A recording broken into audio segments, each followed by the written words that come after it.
Hi, and welcome back to Straight Talk in Room 503. So glad that you took the opportunity to drop by again. I want to read this to you. As I continue to bring you the challenge of our children are facing daily in public education, I want to bring your attention to the discussion that took place on the development of a college high school in my hometown. The superintendent and the Board of Education are moving toward the creation of a college high school, which we have students that do not have enough books or teachers to be successful. As I mentioned in the past, I've been there for the last 10 years. I observed the corrosion that took place taking place in our public education. The students are concerned about their future, and today we have an extra treat for you. We have some students that you're going to hear from. We want to go to our first student. And want to ask, first I want to tell you that I appreciate you joining me on the show.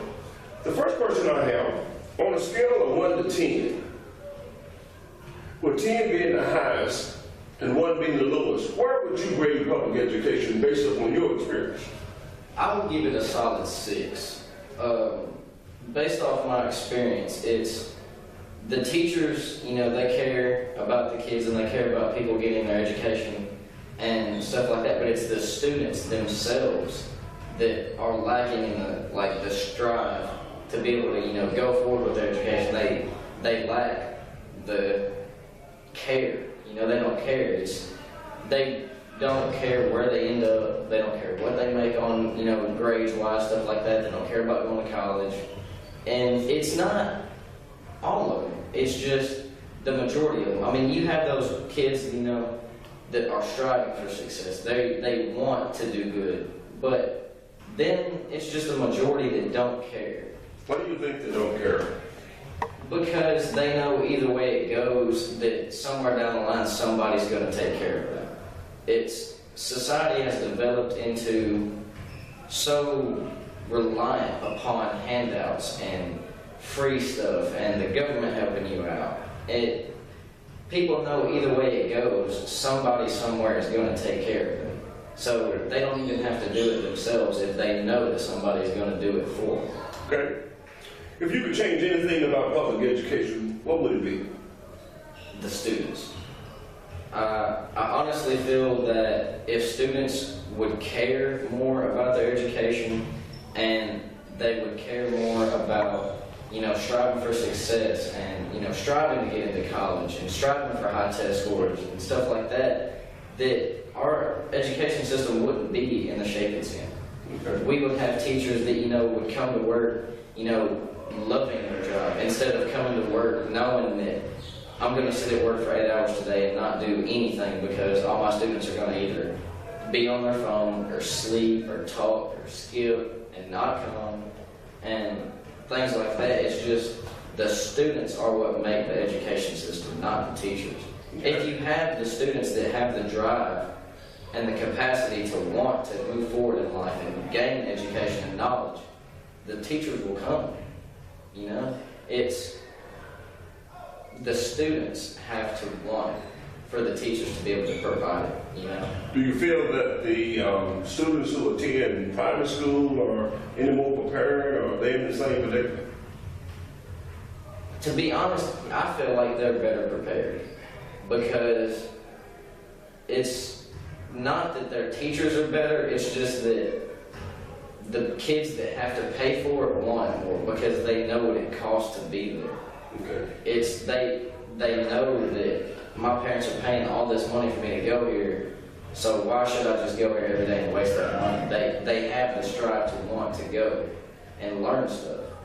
Okay. When it's free and given to you, people, they lose respect for it.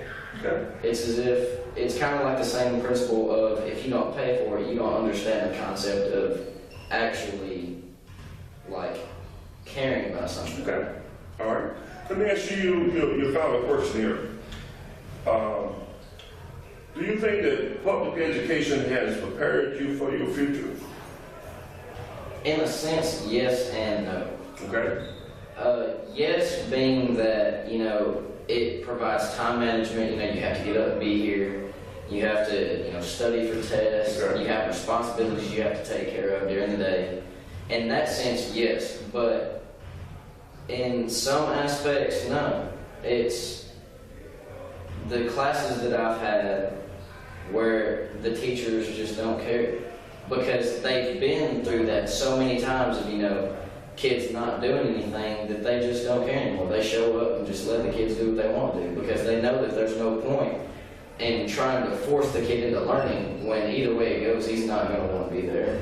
Or he's not going to care what you have to say. He's not going to listen to it or take notes or, you know, write it down or something like that. And he's not going to care either way. So why should they, you know, waste all that time and not get anything out of it? Okay. But I want to take this opportunity to thank you for coming back room 503 and talking to us about. I appreciate you having me. Thank you very much. Appreciate it. We have another student today that's going to talk to us about public education. Thank you so much for joining in discussing. The first question I would like to ask you, on a scale of 1 to 10, with 10 being the highest, 1 being the lowest, where do you see public education apply? A 4. Okay, why do you see public education a 4? Because teachers don't teach that well. So your response is that the teacher doesn't teach that well. And is it anything else that the reason why you give it a 4? That's it. Okay. All right. Let's go to number 2. Number 2 talks about if you could change anything about public education, what would you change and why?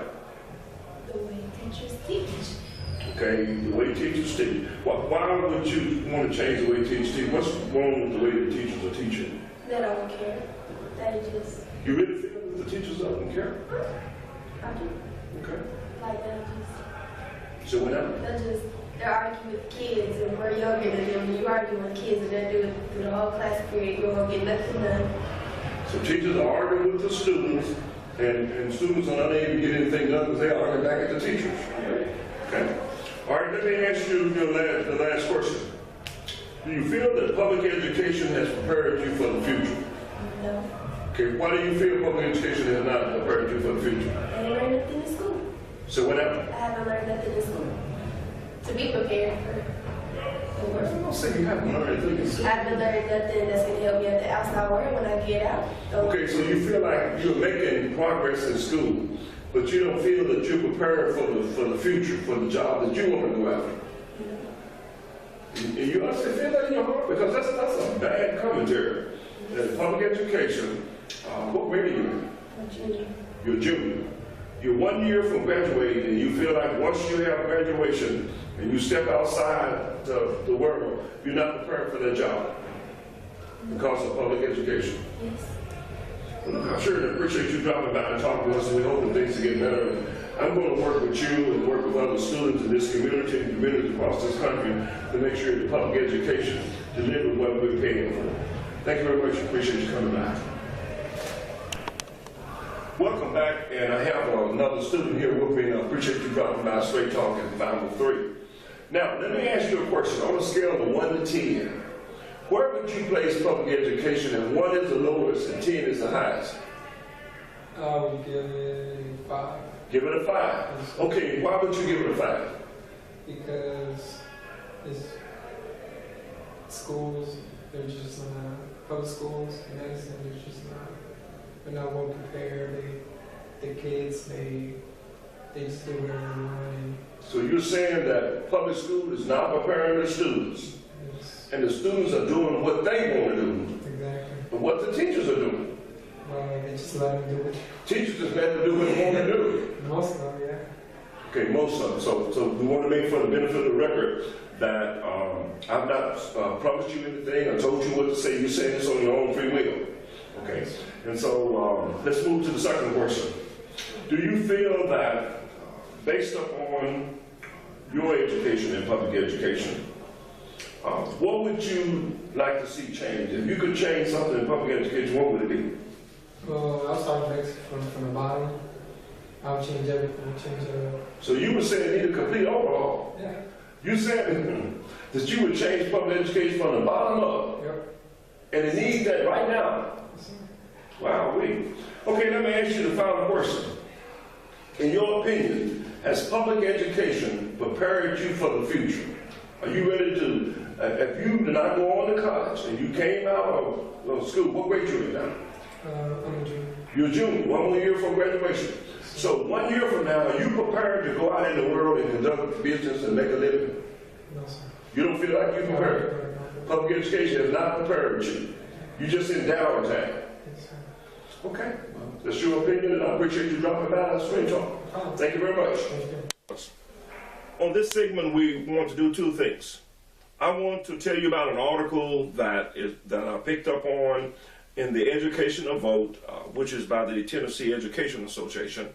And then in the last segment, we're going to talk about the creation of a high school inside a public school, which is nothing but a private school inside a public school, that will allow 125 students per year to end up with a high school diploma as well as an associate degree.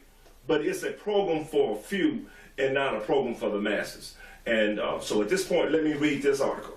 The article is entitled, U.S. House GOP Proposed Budgets That Will Hurt Families and Students. It goes on to say this: more than half of the nation's public school students now qualify to receive free and reduced lunches. 15 million students living in families with income below the poverty level. Unfortunately, rather than focus on the needs of students and the working families, the House of Representatives GOP released a budget proposal today that will cut billions, not thousands, but billions of dollars from essential programs over the next decade, which protecting taxes cut for the rich. So the bottom line is that they're cutting programs for the poor. At the same time, they're protecting tax cut for the wealthy. The budget does not ask the wealthiest to pay their fair share. Instead, it's aimed at balancing the budgets on the back of families and students which need education the most. Lastly, the proposal put forward by the House Budget Committee, Chairman Tom Price, is to cut non-defensive discretionary programs by $759 billion over the next decade, which include programs for education and job training. It will eliminate educational programs without being specific of which one. This has been the train of thought, that there are programs being cut, and they will not let the public know which program will be cut. But the programs that are going to be cut are those that's going to affect the masses and not so much the rich. So therefore, I will come back shortly and give you the breakdown of a new creation in my hometown of a high school that will allow a few to receive a diploma as well as a associate degree.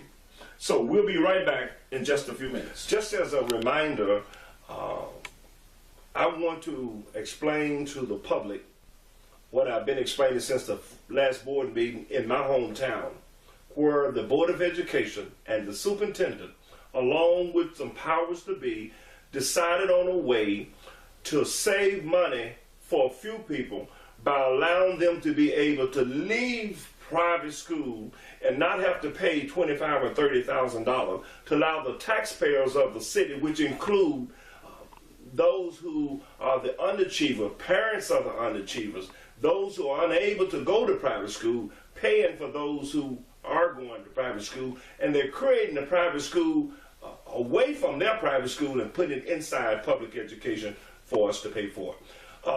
My friend here, Ms. Long, is going to explain to you, because she has a good grasp of what is going on, and she's going to tell you what's going on.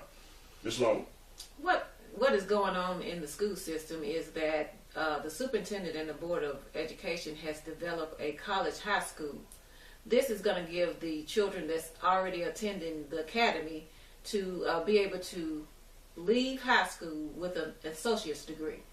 There continues to be a gap between the underachievers and the overachievers. There's no programs being developed for the underachievers, to bring them up to speed and give them an opportunity to also maybe be able to graduate high school with an associate's degree. Every program that has come to light is for the children that's already being enhanced in these academies. How much longer are we going to sit on the sidelines and allow this to happen? The gap is continuing to widen, and it's just sad to see the children being left behind. We have generations of children that have been left behind, and no one is reaching back to give them a hand to bring them up. We have children that's in the school system today that are reading on a second, third, and fourth grade level, but they're in junior high and high school. But we continue to add programs to enhance those children that have already been enhanced by going to the academies and the private schools that's located in the public school system. Thank you, Ms. Long, for your explanation of that. We appreciate that. At this time, I want to wrap things up and tell you that if you have not had an opportunity to get a copy of your book, Enough is Enough, please do so. You can do so by going to my website, www.morrismerriweather.com, or you can also go to Amazon.com and purchase the book, or you can purchase from Books A Million. You can also purchase from Barnes & Noble, and so there's some local places in my hometown that you can get it from as well.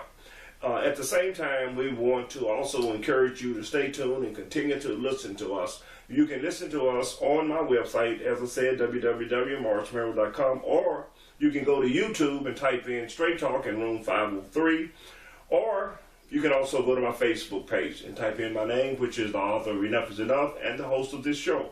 Till we meet again, thank you for dropping by, and we look forward to discussing other educational issues, and we encourage you, please become concerned about all of our students in public education, and let's make sure that we stop the hemorrhaging of dollars being spent for private schools inside of public education. Not only is it happening in my hometown, it's happening across this country because a lot of us are asleep at the wheel. Stay awake. We'll see you next time.